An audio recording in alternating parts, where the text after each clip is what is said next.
In the Federation period, those 20 years or so before the First World War, Mosman grew phenomenally. This is one of the hundreds of subdivision proposals that were being produced by then, mostly by speculators, to advertise the beauty and potential of the place. In the 19th century, the district had attracted a good deal of settlement, as many of the early land grants and large estates were subdivided for development. This picture was taken from a house in Prince Albert Street. Streets like this were created to serve the houses that resulted, and many of the streets were long and straight, ignoring the topography.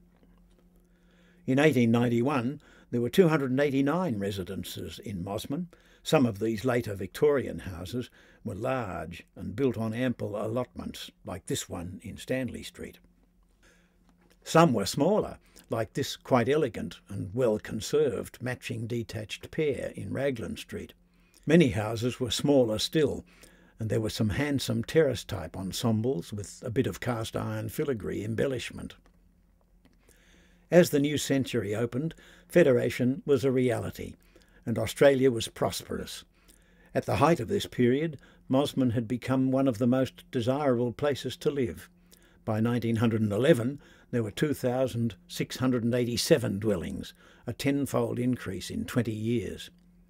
This is another of the expansive residences that were built so as to capture the brilliant outlooks which their siting offered. But most were cottages, modest in scale and design. Incidentally, the term cottage is said to have come from cot, which means a place to sleep. With this housing boom, several new Federation styles of architecture emerged. The most prevalent was what they called Queen Anne. Face brickwork had been the favoured English building material during the time of the 17th century Queen Anne.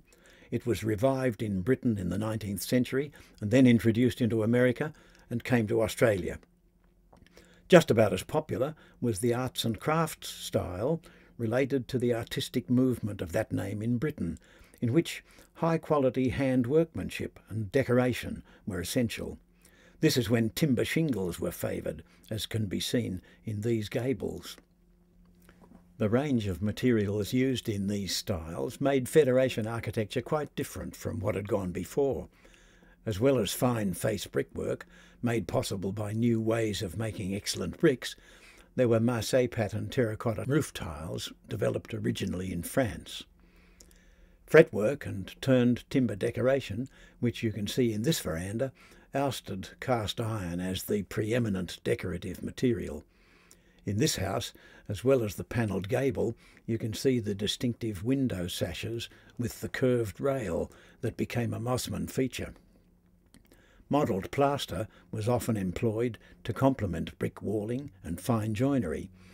This house in Shadforth Street displays a gable modelled in low relief.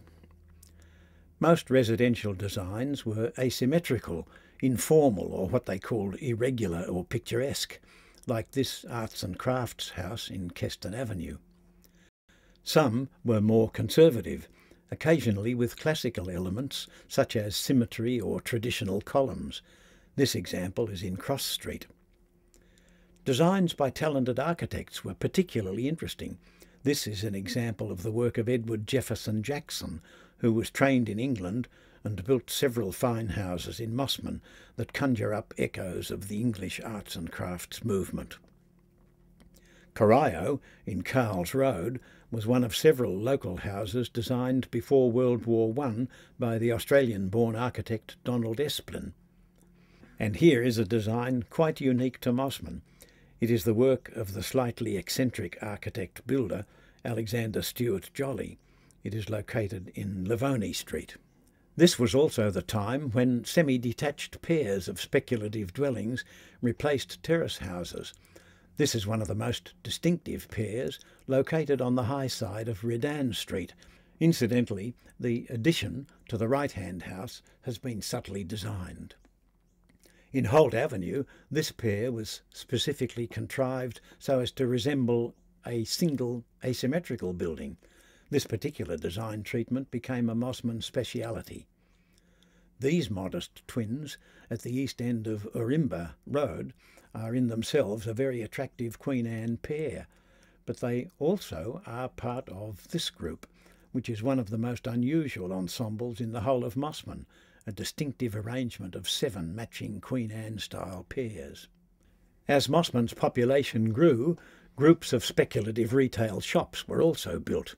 This suite in Military Road now includes a bookshop, but when the premises were first built, the shop became the venue for an early Mosman post office.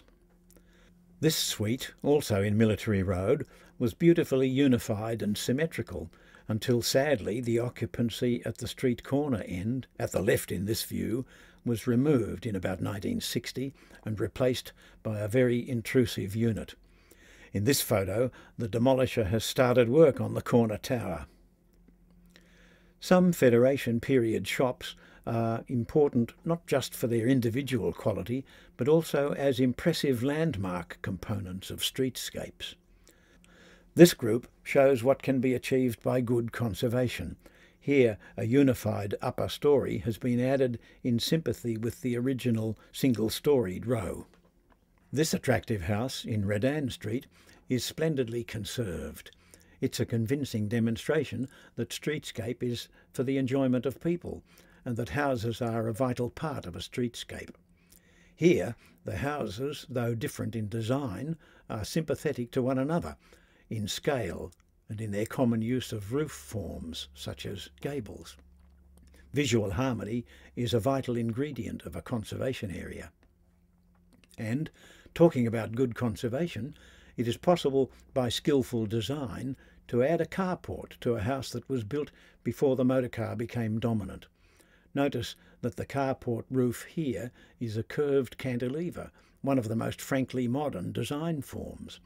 It makes a striking but very complementary contrast with the house. It's important to remember that if the old is good and the new is compatible with it, then the result will ensure the continuity of heritage significance.